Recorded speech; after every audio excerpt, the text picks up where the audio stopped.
temperatures into the low 60s, and visibility will actually fall a little bit, between about 3 to maybe 2 miles. And in the worst case scenario, this forecast model in particular advertising maybe a half a mile or less.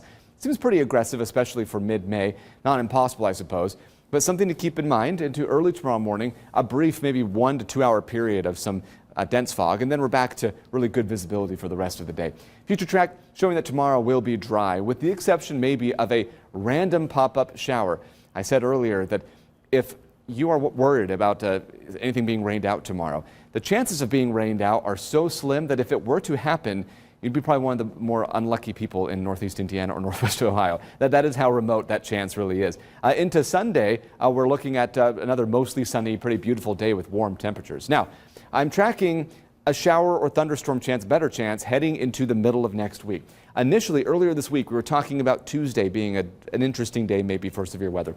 That has now shifted to Wednesday. This is why we don't really issue any alert days too far in advance, because we know how things can change. But the trend now appears to be for a stronger cold front to make its way through our area through midweek. And there's that front as it does so. Now, we like to show something else with Future Track to give you an idea of what we're working with. We not only have that front, but we also have something called storm energy, or CAPE, which gives us an idea of how much energy we have to work with to get these storms going. And it looks like we have quite a bit. Most of that would be south and west of the area. But there are a lot of ingredients coming together, at least at this range right now, that could support a severe weather risk by the middle of next week. Because it's associated with a cold front, generally, just right off the bat, this would appear to be a damaging wind threat more than maybe a hail or tornado threat. But we still have to watch it, as there are a lot of details that can and will change here with time.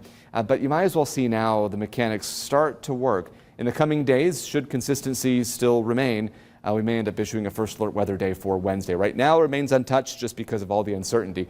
Mostly sunny, though, for the next few days. Temperatures will be in the low to maybe even mid-80s. It's possible these numbers are conservative.